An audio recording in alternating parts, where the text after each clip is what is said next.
গত কিছুদিন বাংলাদেশ প্রসঙ্গে ভারতের এক ধরনের শান্ত মনোভাব দেখা যাচ্ছিল। তাই কারো কারো মনে হতে পারে ভারতকে অবশেষে বাংলাদেশের সাথে সম্পর্ক স্বাভাবিকীকরণের দিকে হাঁটছে। কিন্তু না, সম্প্রতি আরও দুটো ঘটনাকে আমি একত্র করে বলতে চাই যে তারা আবার নতুন করে মাঠে নামছে এবং তাদের খেলা, বাংলাদেশকে নিয়ে তাদের খেলার পরবর্তী পর্যায়টা কি হতে যাচ্ছে, সেটায় কি করতে যাচ্ছে তার একটা ধারণা আমরা পেতে পারি। এবং যে খেলা তারা খেলতে যাচ্ছে বলা বাহুল্য, সেটার প্রেক্ষাপট তৈরি করা হয়েছে বেশ অনেক দিন থেকেই। খেলা তারা জিতবে কিনা ইটস ডিফারেন্ট ডিবেট, কিন্তু তার খেলাটা যাতে আমরা বুঝতে পারি, পড়তে পারি, এবং তারা প্রকাশ্যেই এই মেসেজগুলো আসলে আমাদেরকে দিচ্ছে এবং এই মেসেজের ভিত্তিতে আমরা আসলে আমাদের করণীয় ঠিক করা উচিত। যদিও আমি বহুবার বলেছি, আমি আবার বলবো, আমি যোগ করে দেখাবো, তাদের এই খেলার রসদ আসলে আমরা দেশের ভেতর থেকে অনেকে মিলে জুগিয়ে যাচ্ছি। দুটো ঘটনা। ভারতের পররাষ্ট্র মন্ত্রণালয়ের যিনি ব্রিফ করেন মিস্টার জয়সওয়াল, তিনি ব্রিফিং করেছেন। সেখানে আমাদের পররাষ্ট্র উপদেষ্টার সাথে ভারতের পররাষ্ট্র মন্ত্রীর যে বৈঠক, সেই প্রসঙ্গে সার্ক ইস্যু যখন এসছিল তখন তার ব্যাপারে কি কথা হয়েছে, মানে সার্কের পুনরুজ্জীবন নিয়ে কথা হয়েছিল। তখন ভারতের পররাষ্ট্রমন্ত্রী আমাদের পররাষ্ট্র উপদেষ্টাকে যা বলেছেন, তিনি তার মানে জয়সওয়ালের বক্তব্য অনুযায়ী ব্যাপারটা এইরকম: দক্ষিণ এশিয়ার সবাই জানে কোন দেশ ও তার কি ধরনের কর্মকাণ্ড সার্ককে কোণঠাসা করে রেখেছে। নিশ্চয় জানি এটা পাকিস্তানকে ইন্ডিকেট করা হয়েছে। তৌহিদ হোসেনকে জয়শঙ্কর এই কথাও বলেছেন, সন্ত্রাসবাদের স্বাভাবিকীকরণ করাটা বাংলাদেশের উচিত নয়। এই বাক্যটা আমরা খুব মন দিয়ে খেয়াল করি, সন্ত্রাসবাদের স্বাভাবিকীকরণ করাটা বাংলাদেশের উচিত নয়। এরপর আরও অনেকগুলো ইস্যু আছে, আমাদের সীমান্ত নিয়ে কথাবার্তা হয়েছে, সেগুলো আছে, এবং সংখ্যালঘু নিয়েও তাকে জিজ্ঞেস করা হয়েছিল। তারপর তিনি বলছেন, গত কয়েক মাসে বাংলাদেশে সংখ্যাগুরুদের উপরে কি হয়েছে সে বিষয়ে সবাই অবগত। তার মানে ভারত যে ন্যারেটিভ তৈরি করার চেষ্টা করেছে যে সংখ্যালঘুদের উপরে কমিউনাল হামলা হয়েছে, সেই জায়গায় তারা এখনও আছে। তারপর তিনি বলছেন, সংখ্যালঘুদের নিরাপত্তা নিয়ে ভারতের উদ্বেগ বারবার প্রকাশ করা হয়েছে। তিনি বলেন, সম্প্রতি ওয়াশিংটনে যুক্তরাষ্ট্রের প্রেসিডেন্ট ডোনাল্ড ট্রাম্পের সঙ্গে বৈঠকেও ভারতের প্রধানমন্ত্রী নরেন্দ্র মোদী ওই প্রসঙ্গে উত্থাপন করেন। যুক্তরাষ্ট্রকে ওই বিষয়ে ভারতের উদ্বেগের কথা জানানো হয়েছে। তার মানে সেই ইস্যুটা তো আছেই। এবার আরেকটা পয়েন্ট একটু যোগ করব। এটার হেডলাইন হচ্ছে এরকম: বাংলাদেশে পাকিস্তানের সেনা গোয়েন্দা আছে দাবি ভারতীয় সেনা প্রধানের। আমরা মনে করতে পারবো কিছুদিন আগে ভারতের সেনা প্রধানরা সাধারণত এভাবে কথা বলেন না, কিন্তু বাংলাদেশ ইস্যুতে তিনি কথা বলার প্রসঙ্গে বলছিলেন, বাংলাদেশের সাথে সম্পর্ক স্বাভাবিকীকরণ হতে পারে শুধুমাত্র একটা নির্বাচিত সরকার আসার পর।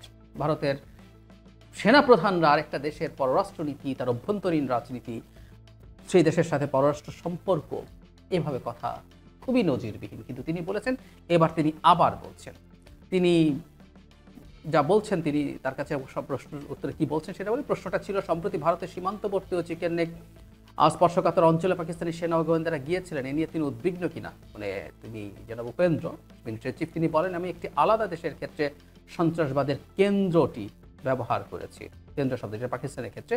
যদি ওই দেশের মানুষরা অন্য কোনো স্থানে যায় এবং সেটি আমাদের প্রতিবেশী হয় এবং বিষয়টির সঙ্গে আমরা সংশ্লিষ্ট থাকি, তাহলে আমি এই নিয়ে উদ্বিগ্ন হব। ভারতীয় সেনাপ্রধান বলেন, বাংলাদেশের মাটি ব্যবহার করে পাকিস্তান যেন সন্ত্রাসী না পাঠাতে পারে সেটি চাওয়া থাকবে। তিনি বলছেন, ওই মাটি ব্যবহার করে তারা যেন ভারতের সন্ত্রাসবাদী পাঠাতে না পারে। বাংলাদেশের সম্পর্ক ভালো আছে ইত্যাদি ইত্যাদি বলেছে। তারপর তিনি বলছেন, সামরিক দিক থেকে আমাদের সম্পর্ক বেশ শক্তিশালী, আদান প্রদান করতে পারে, এসব কথা বলছেন।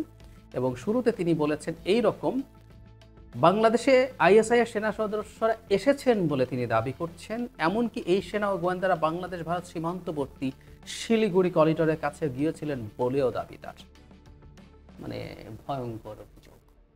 তাহলে আমরা খেয়াল করি, বাংলাদেশে প্রসঙ্গে পাকিস্তানকে এনে, সার্ক প্রসঙ্গে এনে পাকিস্তানকে এনে ভারতের যিনি পররাষ্ট্র মন্ত্রণালয়ে ব্রিফ করেন, তিনি জানাচ্ছেন, তিনি বলছেন, বাংলাদেশে সন্ত্রাসবাদকে স্বাভাবিকীকরণ যেন করে না ফেলে।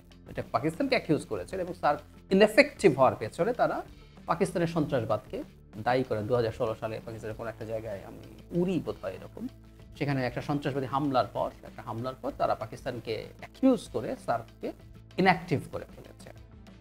এখন এবার একটু আসি আমরা যে সামনে বাংলাদেশের ঝুঁকি কি, কিন্তু সম্প্রতি এটার সাথে জুড়ে দেব, যারা মোদি এবং ডোনাল্ড ট্রাম্পের যে বৈঠক হলো কয়েকদিন আগে আমেরিকাতে, সে তারপর যে ব্রিফিং হয়েছে এবং জয়েন্ট যে কমিউনিকে হয়েছে, সেখানে মানে ক্রস বর্ডার যে টেরোরিজম, মানে পাকিস্তানকে ইন্ডিকেট করে বলা হচ্ছে সেটা যেন পাকিস্তান বন্ধ করে।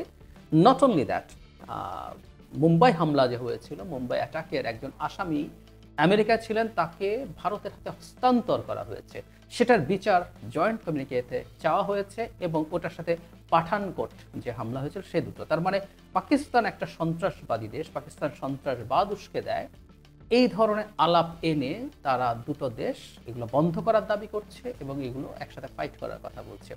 তার মানে পাকিস্তান একটা সন্ত্রাসবাদী দেশ, পাকিস্তানে ইসলামিক এক্সট্রিমিজম আছে এবং সেই রিলেটেড টেরোরিজম আছে, সেটা এখন ভারতের পররাষ্ট্র মন্ত্রী আমাদের পররাষ্ট্র উপদেষ্টাকে জানাচ্ছেন যে বাংলাদেশও যেন এটা স্বাভাবিকীকরণ না করে ফেলে। আবার বাংলাদেশের মাটিতে পাকিস্তানের গোয়েন্দারা আছেন, সেনা গোয়েন্দারা আছেন, এমনকি তারা ভারতের চিকেন নেকের কাছাকাছি পর্যন্ত পৌঁছে গেছেন, এরকম দাবি করছেন ভারতের সেনাপ্রধান। এবার আশা করি খেলার পরবর্তী পর্যায়টা আমাদের কাছে স্পষ্ট হয়েছে। বাংলাদেশে এখন পাকিস্তানি টেরোরিজমের ঘাঁটি গাড়ছে এবং বাংলাদেশ থেকে ভারতের অন্যান্য অঞ্চলে, এই অঞ্চলে একদিকে তো তার সেদিকের বর্ডার আছে, এখন উত্তর পূর্বাঞ্চলীয় রাজ্য বা সেভেন সিস্টার্স বলি বা পশ্চিমবঙ্গ সংলগ্ন এই এলাকাতে পাকিস্তানের যে সেনা সদস্যরা, সেনা গোয়েন্দারা, তাদের ভাষ্য মতে বাংলাদেশের মাটিতে আছেন এবং এই অঞ্চলেও তারা এখন একটা ডিফারেন্ট ফ্রন্টে টেরোরিজম শুরু করবেন। এটা হচ্ছে তাদের ন্যারেটিভ, আরেকটা ক্রস বর্ডার টেরোরিজম। আমি বহুদিন থেকে একটা কথা বলছিলাম যে বাংলাদেশে ধর্মীয় উগ্রবাদের প্রসার ঘটছে, এই ধরনের বয়ান তৈরি করার মতো বেশ কিছু ঘটনা ঘটানো হয়েছে, এগুলো পরিকল্পিত এবং আমাদের সরকারের অথর্বতা, অক্ষমতা এই বয়ানকে অ্যাস্টাবলিশ হতে সাহায্য করেছে। মাজারে হামলা সংখ্যাটা এখন 85-র মতো, একের পর এক মাজারে হামলা হয়েছে এবং ইসলামিক এক্সট্রিমিস্ট যেসব গ্রুপ এই ধরনের সকল জিহাদিস্ট কর্মকাণ্ড করে তারা এই মাজার কনসেপ্টে বিশ্বাসী নয়, তারা এগুলোর বিরুদ্ধে দাঁড়াবে। সুতরাং এটা এই ন্যারেটিভের পার্ট, এটাকে হেল্প করে। লালন মেলা বহু জায়গায় বন্ধ হয়েছে, বাউলদেরকে বহু জায়গায় গান গাইতে দেওয়া হয় নাই, বিভিন্ন রকম মেলা বন্ধ হয়েছে, সাংস্কৃতিক অনুষ্ঠান বন্ধ হয়েছে। বই মেলাতে এমন একজন লেখিকার, তিনি বিতর্কিত কিন্তু ওনার নিষিদ্ধ নয় এমন বই বন্ধ করে দেওয়া নিয়ে নানান বড় ধরনের হুজ্জতি হয়েছে, হাঙ্গামা হয়েছে, ট্র্যাপ হতে পারে কিন্তু তারপর হয়েছে। একই সাথে অভিনেত্রীরা শোরুম উদ্বোধন করতে পারছেন না, মেয়েদের ফুটবল খেলা হয়নি। মানে আমরা যদি হিসাব করি সংখ্যাগুলো অনেক হিসেবে দাঁড়িয়ে যায়। বিভিন্ন জায়গায় এই ধরনের ঘটনা ঘটেছে, ঘটানো হয়েছে, স্পষ্টভাবেই ঘটানো হয়েছে। এখন বাংলাদেশে দিনের পর দিন এখন যদি আমরা সব ঘটনাগুলো একত্র করি কয়েকশো ঘটনা পাবো, এক একটা এক এক রকম, যেগুলো আসলে ওই ন্যারেটিভকে যে বাংলাদেশে ইসলামী মৌলবাদ, ইসলামী এক্সট্রিমিজম মাথা চাড়া দিচ্ছে। এর সাথে আমরা যোগ করব শেখ হাসিনার পতন এবং পালিয়ে যাওয়ার পর থেকে বাংলাদেশে বিভিন্ন মিছিলে, বিভিন্ন সমাবেশে কালেমা লেখা কালো পতাকা, এটা দায়েশের পতাকা বলে প্রতিষ্ঠিত হয়েছে। বিরাট বড় পতাকা দিয়ে স্টুডেন্টরা মিছিল করেছে, চক্রান্ত আছে বহু জায়গায়, কেউ জানতো না, হাতে দিয়ে গেছে, অনেকে সরল বিশ্বাসে সরল মনে কলেমা লেখা পতাকা বলে সেটা উড়িয়েছেন, সেটা ধরেছেন, কিন্তু এই ছবিগুলো ছড়িয়ে পড়েছে চারদিকে, বিভিন্ন দিকে। সুতরাং এই ঘটনাগুলোর জন্য আসলে ঘটানোর চেষ্টা হয় এবং মুহূর্তে সেগুলো ভারতের মিডিয়া লুফে নেয়, সেগুলো ছড়িয়ে দেয়, সেগুলো চলতে থাকে, ক্রমাগত চলতে থাকে। সুতরাং বাংলাদেশে জঙ্গিবাদের উত্থান হতে পারে এবং সেটা পাকিস্তানি জঙ্গিবাদ, পাকিস্তানের গোয়েন্দারা থেকে সেটা দেখভাল করছে এবং ভারতের জন্য নিরাপত্তা ঝুঁকি তৈরি করছে তার চিকেন নেক এবং সেভেন সিস্টার্সে।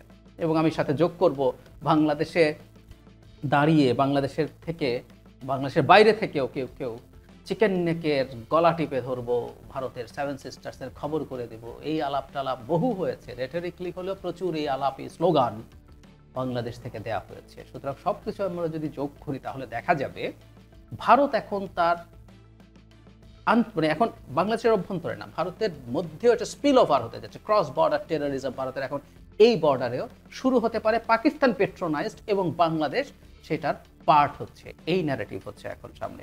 খুবই ভয়ঙ্কর ব্যাপার, খুবই ভয়ঙ্কর ব্যাপার। আর এই ধরনের ইসলামিক টেরোরিজম যদি মাথা চাড়া দেয় বাংলাদেশে, তাহলে অনিবার্যভাবে হিন্দু সম্প্রদায়ের জন্য সেটা আবার প্রবলেম তৈরি করবে। এই সব কিছু আমরা যদি একত্র করি, ইন্টারন্যাশনালি আমরা চাপে পড়তে যাচ্ছি, ঝামেলায় পড়তে যাচ্ছি। আমি ভারতের কথা যদি বলি, ভারতে আমি দেখিয়েছি আপনাদের অনেককেই, আরেকটা খবর হচ্ছে ক্যাশ প্যাটল, যিনি এফবিআই চিফ হিসাবে মনোনয়ন দেওয়া হয়েছিল, তিনিও সেনেটে পার পেয়েছেন। তুলসী গাবার্ড আবার পুরো গোয়েন্দা প্রধান আছেন এই অঞ্চলে, যিনি মানে সহকারী পররাষ্ট্র মন্ত্রী হচ্ছেন, তিনি ভারতীয় বংশোদ্ভূত। তুলসী গাবার্ড ভারতীয় না হলেও তিনি তিনি বিজেপি, তিনি আরএসএস। আমি এটা নিয়ে বিস্তারিত কথা বলেছিলাম কিছুদিন আগে। তো সব কিছু যদি একত্র করি, আমেরিকা বা বাংলাদেশে এই ধরনের এক্সট্রিমিজম মাথা চাড়া দিচ্ছে, এটা ইভেন ইউরোপও পছন্দ করবে না, ইউরোপও পছন্দ করবে না। সুতরাং আর ভারত তো এখানে সমস্যা তৈরি করার জন্য বসেই আছে। সব কিছু যদি নেই, আমাদের সরকারকে আসলে খুব সতর্ক হওয়া দরকার, এবং যে পদক্ষেপগুলো আসলে, যে কাজগুলো যেগুলোর বিরুদ্ধে সরকার ঠিকঠাক মতো দাঁড়িয়ে কাজ করতে পারছে না, এগুলো প্রত্যেকটা এই ন্যারেটিভকে সহায়তা করে। সরকারের কঠোর হওয়া দরকার। আমি আসলে আর বেশি আশাও করতে পারছি না, কারণ আমি আজ পর্যন্ত দেখি না খুব সিগনিফিক্যান্টলি কোনো পদক্ষেপ নেওয়া হয়েছে এবং সেগুলো ইমপ্লিমেন্ট করার চেষ্টা করা হচ্ছে। আমি জানি না সামনে কি আছে, কিন্তু খুবই টাফ সিদ্ধান্ত সরকারের দিক থেকে নেওয়া দরকার আছে, কারণ ডক্টর ইউনূসের মতো মানুষ আমাদের মাথার উপরে আছে বলে এখন পর্যন্ত আমরা ঝড়ঝাপটা এড়াতে পারছি, তার যে ব্যক্তিত্বের স্ট্যাচার। কিন্তু অ্যাট দ্য সেম টাইম যখন এই জিনিসগুলো ক্রমাগত হতে থাকবে এবং বেশ খানিকটা তার ব্যর্থতার কারণে, তখন তার এই আমাদের ওপরে থাকাটা খুব বেশি কার্যকর নাও হতে পারে।